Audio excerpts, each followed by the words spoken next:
Most businesses are facing significant and constant change to remain competitive and relevant in the marketplace.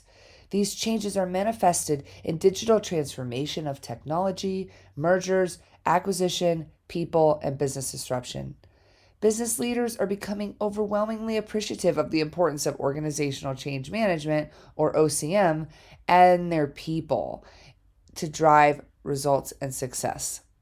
John Deel is one of the world's most foremost change experts. He's a true OCM practitioner at heart. He continues to follow his passion in this space and is now helping other practitioners become the icons of influence in their chosen space while increasing their impact and income. He wants to connect with you on LinkedIn, so go out and find him, John Deel, Deel, and check him out.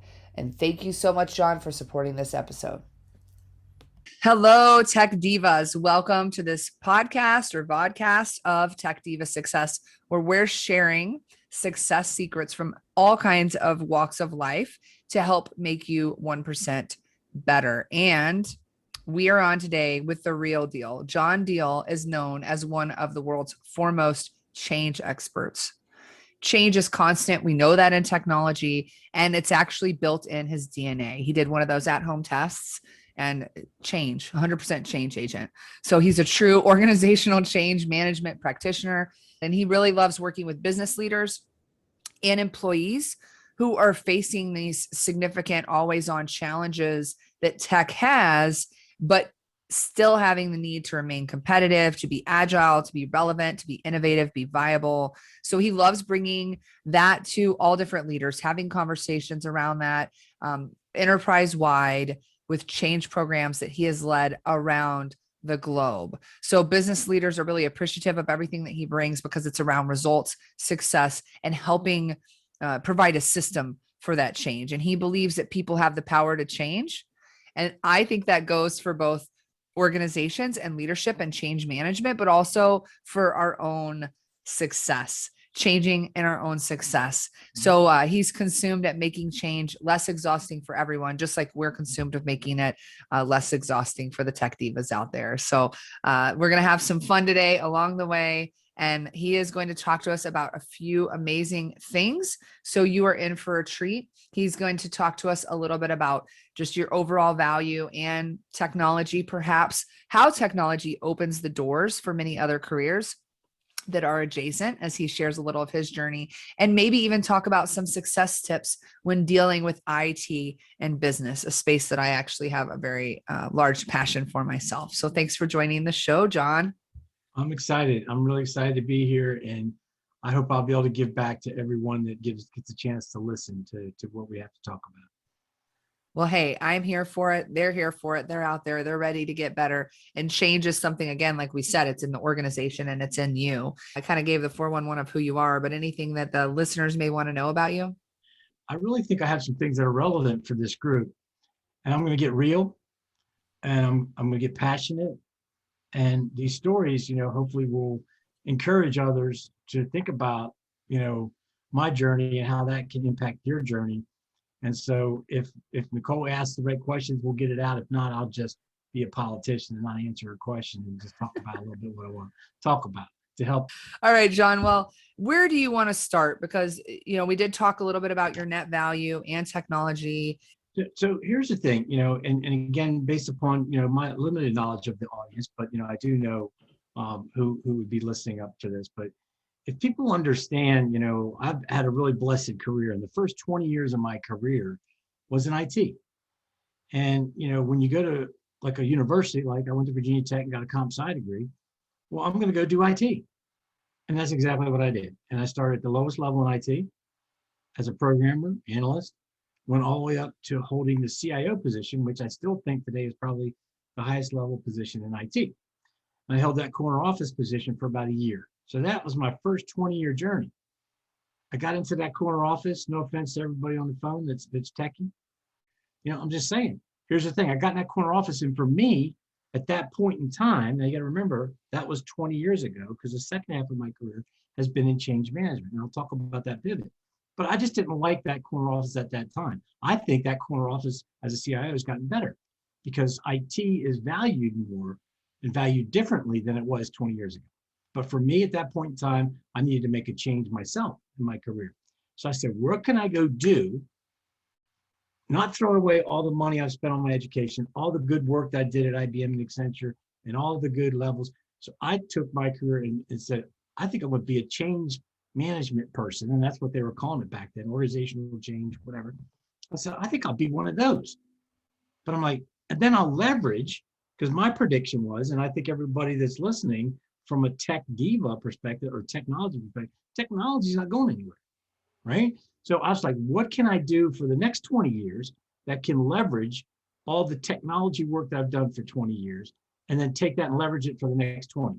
So I just happened to fall into this thinking and fell around a very good set of change practitioners that brought me into the fold and said, John, we'll help you with the change bit, but you're going to bring a lot of this IT business thing into the equation and we'll help bring you along. So I just wanted to share with everybody that it is possible to make that kind of pivot. And I like both sides of the fence, okay? But now I'm a change guy. That's in my DNA. But I can leverage all the good work that I've done in technology, because I'll tell you right now, all businesses that are going through major transformations, I'd say 90% plus of those businesses, they will introduce a technology component, either a new technology or integrating with another technology or sunsetting. So technology is not going anywhere. It's moving faster than ever. And so now we're just helping people navigate through change when there's technology components entered into the business. So it sounds like you took what you loved, which was some of the business side of it, the change management, and then the skills that you had grown, the underlying foundation of technology, because you had seen projects kick up and down and you started at the ground level and created this change management pathway. How would you really describe what that looks like? Because I think there might be tech divas out there who feel compelled to do something, but like it's not a job we talk about. It's not like network administrator. You go and do these things. So can you shed some light on what it means to be a change practitioner? Right. So yeah, and I'll do, and they probably are maybe pretty smart to that, but the technology field, there is certain, career paths into it. And think about what's going on with security. Think about what's going on with blockchain. Think about what's going on with AI. I mean, I'm just telling you, you can carve your niche in technology and never look back. So you don't have to do a pivot like I did. And I encourage people that are in technology, women and men, it doesn't matter.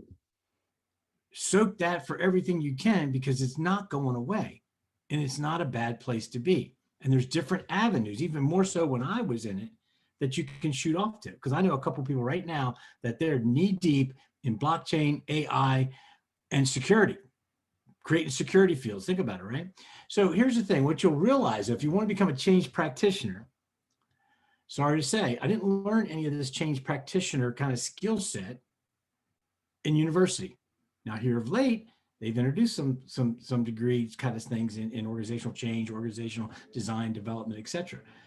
But you have to kind of reach into your inner self and say, do I have as good of soft and people skills, and you've heard maybe the word emotional intelligence, do I have those skills too? And do I feel that's more my calling than being recognized for my, quote, technology skills, aptitude, and insights? So you have to come to that. And I don't think it's any different today. So you have to kind of get real with yourself and what you want to do. But I've encouraged the people that are in technology to soak it, hang out, you do it. Do you have to do it for 30 or 40 years? Maybe not. But do it and get that experience, because if you do decide to pivot to be a change practitioner, which all we're waking up and thinking is about the people. One word, people. How are we helping people navigate through that change for that company? Insert most of the time a technology component or a major merger and acquisition, right? So the technology skills are not throwaway skills, but you have to kind of, mentor up, with other change practitioners, say, well, I kind of like what you do. That's kind of, so, but I'll just say it, you have to kind of, get in with that. And I help people offline with that. I mentor a lot of people that are in technology and other fields that decide, well, John, I just want to grow up and be like you. I'm like, no, you don't. I said, well, but I'll tell you, I'm happy I made that change. And I'm happy I spent the 20 years I got in technology under my hat, my smart hat, to leverage that in what I do today. And so you gave some pretty practical advice there around mentoring. You spoke about the certification that you got. What was that again? The certification. Yeah, you say you have a practitioner change management certification, right? Yeah, right. That's a trick question. So here's the thing. You know what my certification is? Now they talk about certifications in technology, and I think they're kind of saying they're important. You got to get certified XYZ in Salesforce or architect or whatever. And I'm not sure, trust me, I'm not an anti-certification kind of guy. When I tell people in the change field, I said, you know what? My certification is 27, almost 28,000 billable hours doing change practitioner work around the globe. 28,000 billable hours. So if you're out there billing at $100 to $400 an hour for $28,000 over 20 years, I'll submit to you, I've used all the technology and all the certifications that they're out there trying to get me to do. And most of the clients say, well, John, no, we know, are you Pro-C certified? Which is one of the best, by the way, if you want to get certified in change management, it's Pro-C. And it's a great organization, great think tank. I said, no, I'm not Pro-C certified, but I can teach the course if you want me to. I'll use whatever methodology you want, because guess what? I've used all of them. Name one. Name the top 5. And I've had to use those because guess what? The clients are using all kinds of different methodologies. So you have to kind of move, shake, take what they got, say, hey, are you happy with that? Oh no, we'll change it up a little bit. John, I want you to look at that because you know what? It's missing a couple things. It's got 75% of what we need, but it doesn't got the 25%. Can you help us out? No problem, right? So I don't know if that was a trick question or what, but the days of me getting certified in change or in technology are over. Because I'm happy to work for clients and they pay me a lot of money and they never put me up against the wall around certification. But you guys, make sure you get certified the way you need to get certified, because you got a longer road No, than I that's do. perfect. That's perfect. And one thing I want to give kudos to is how you present that. So I've been able to get to know you through this process, and it is very fair to share with Tech Divas that there is value in your experience in those 28,000 hours, in the things that you've done. And too often, because it doesn't have some pay stamp of approval or some process that you've gone through, don't rule yourself out. John is a testament to that. When you look at your resume, I don't even want to call it a resume because it's like a body of work, right? You really take those things. And I love how you approached it, not like, here's my resume, 1990 to this. Not, it wasn't always about years. It was about the impact that you had on businesses that you were involved with. And that speaks volumes. So I think it's just Tech Divas understanding that if you're making that pivot, tap into that experience that you have and present it of that value added skill set that will lead you to your next role. Yeah, Nicole, I want to add something because this is very Yeah. important for the audience. This is very important. And I didn't make this up. Someone else told me to get with the program. And I was with Accenture at the time, doing change work, not IT work, because I did Accenture the first time as an IT position. One of the best jobs I had, I'll tell all the Tech Divas, I ran a global development center and had 75 people reporting to me across the globe inside Accenture. So that means I had all the developers, all the architects, all the offshore people. What a wonderful job that was. I loved my IT work, right? That was great. And I was like, wow, could I just get another job where I can manage 75 people? Because I'm pretty good at developing people. That's one of the things I like to do. But here's the thing. Look at yourself in the mirror and say, what do I don't care if it's technology, acting, doesn't matter. What do I want to be known for?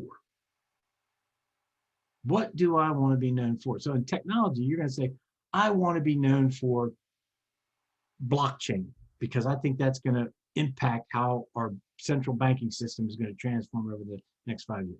That doesn't mean you don't know about the other stuff, but you've got to get to where, what are you known for, right? And in IT, I struggle for that because no one ever told me that. It wasn't until I got into the change space, I'm like, okay, I'm going to be bullet down. Look at my LinkedIn profile. That's the only way you can connect with me, because I don't have a website, don't need one. Always on change. When they look at my LinkedIn, so I'm known for change. So they go, what did change what? Well, they call me out and they look at my profile and they have to read only a couple sentences. Trust me, in 30 seconds, you look at my LinkedIn profile, you know what I do. I challenge the tech people to do the same thing. I wish someone had told me that 15, 20 years ago. I was known for what, a CIO? No. What am I known for? Bridging the gap between IT and the business and making sure we get the investments of the multi-million dollars we're putting in these software platforms.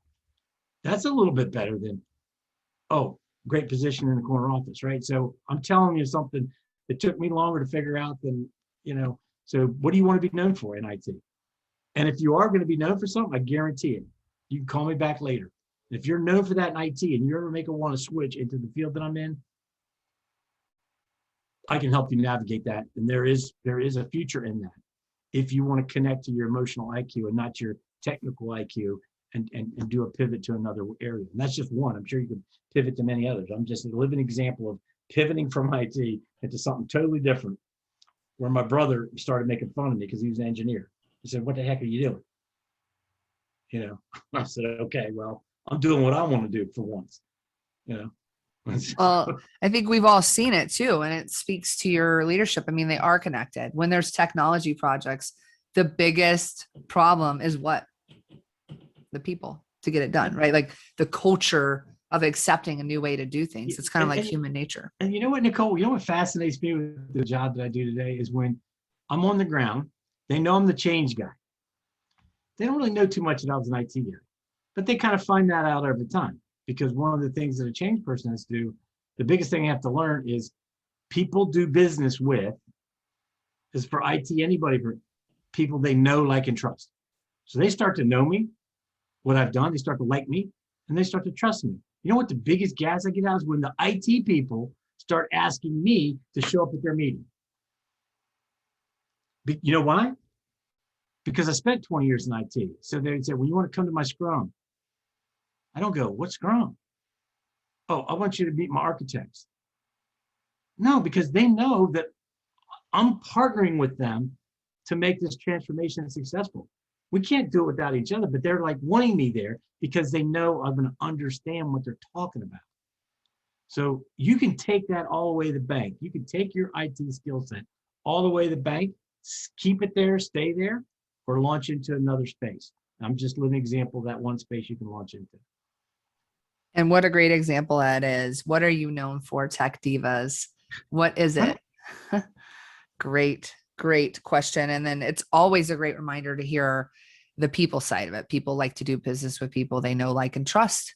And that is still true. I've been in pre-sales engineering or in engineering sales most of my career. And it's so true, right? It's such an easy thing. Can you provide value?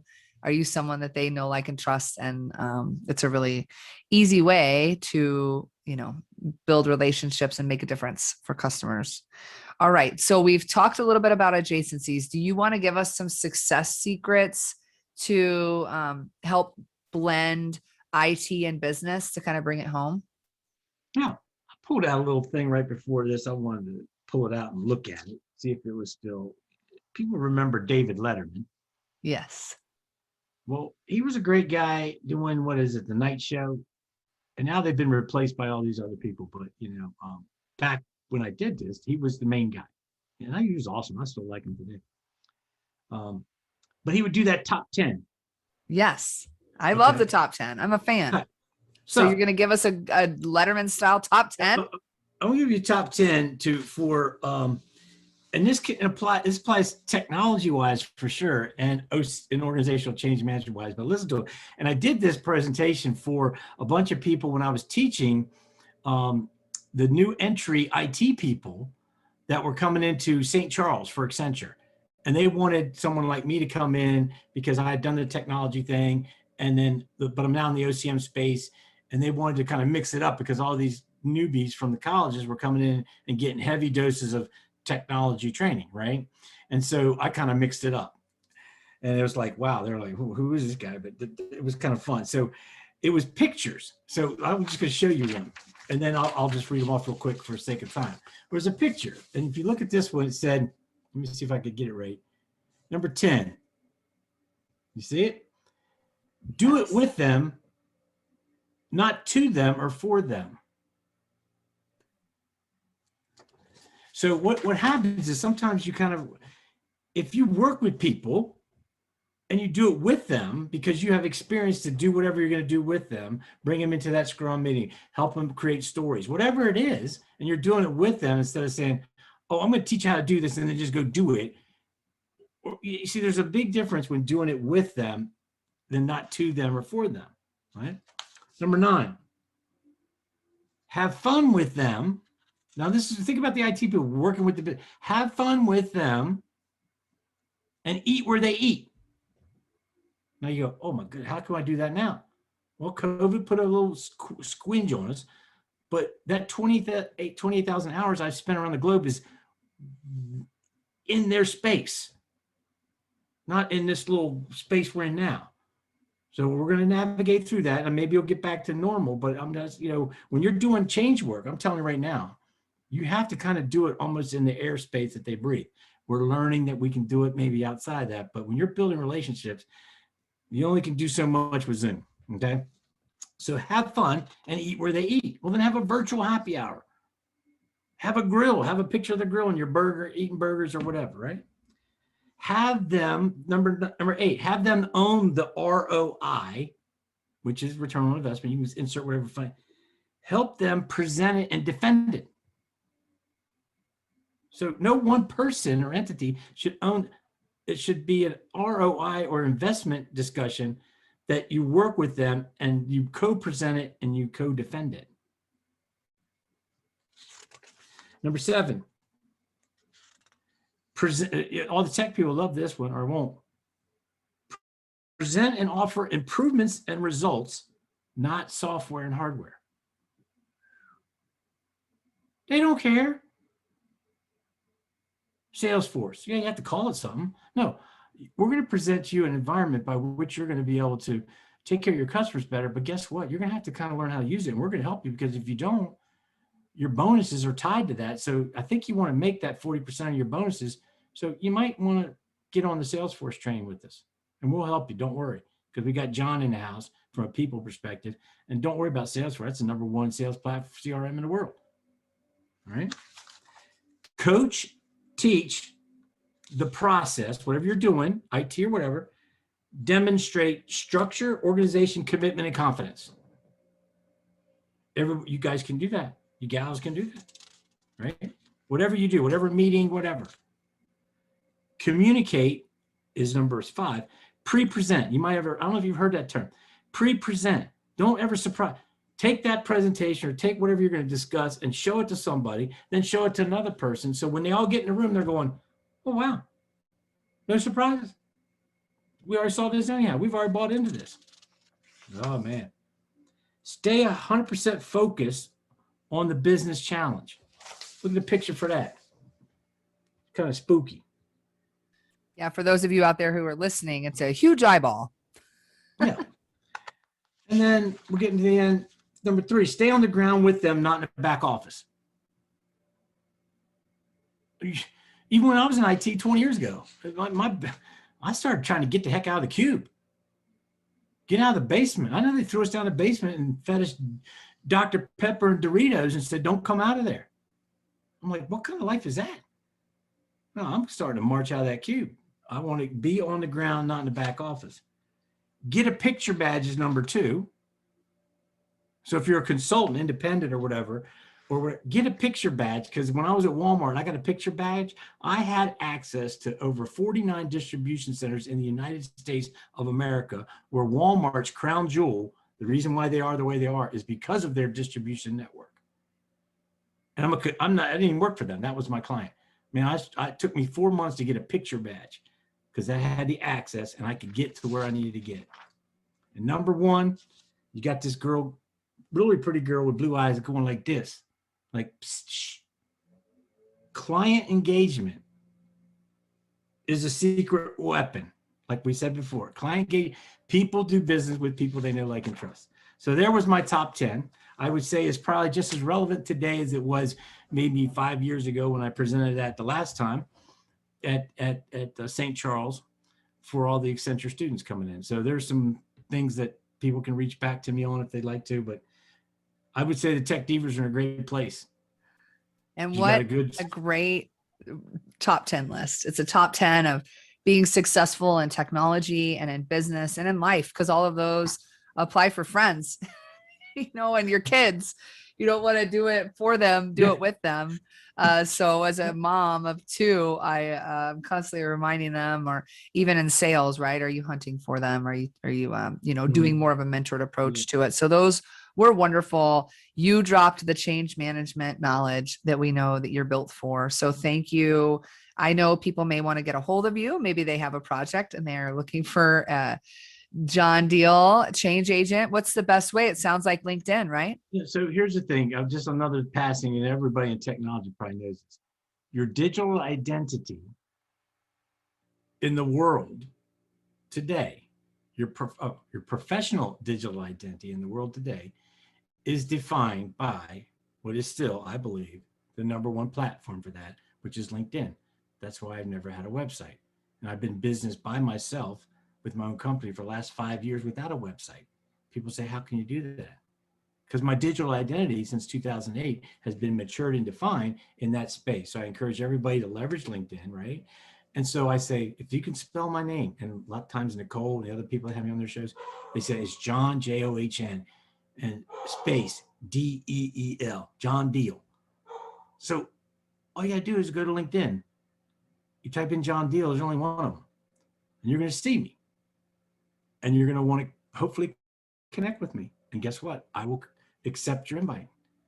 And then the relationship begins. So if you want to contact me, and guess what? If you click on my contact info, I don't hide anything. My phone number's there, my email's there, my wife's name's there, my dog's name's there. No, I'm just kidding. But I'm open network, so I don't hide anything. I make it easy for people to get to know who I am. Nothing bad has ever happened to me. No one stole my car or my dog. So be an open network on LinkedIn. Use it professionally. Connect with me. If I can help you, that would be great.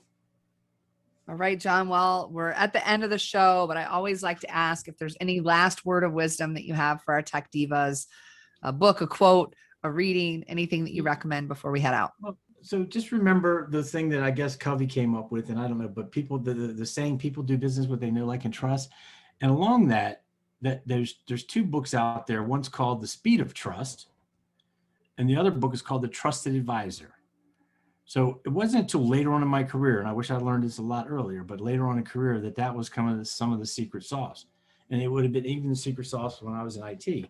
But, like I said, I mean, things have changed now. It's a little bit faster, and I've been mentored a lot better, and to be able to accept, don't be afraid to accept a mentor and or accept people that maybe can help you out a little bit. I mean, that's okay. It took me a little while to learn that, but now I'm totally cool with that, right? Because I'm still learning, and I've got 40 years in the business total, just 20 in IT and 20 and change, and I got a couple more left in me. So I just really, figure out what you want to be, figure out what you want to be known for, connect with me on LinkedIn, and send Nicole a lot of money, because she's helping to stand up the right shows to help everybody. And I just want to give back. And I'm so glad I had the opportunity to do this with Nicole and this audience. So I appreciate everyone out there. Well, we're absolutely grateful for you, John. Just the people I've been able to meet, and my own success is leveled up by spending time with people like you. And this is more than just a one-time podcast. I get the pleasure of knowing my guests for all walks of life, promoting things that they're doing and sharing your success and wins, and look forward to continue to do that. So check us out online.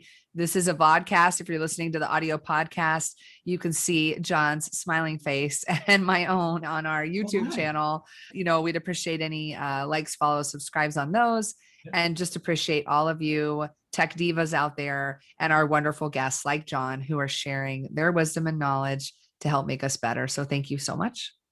Have a great day. Thank you. Yes. Take care. Thanks, John. All right. Let's see y'all. Bye. Bye.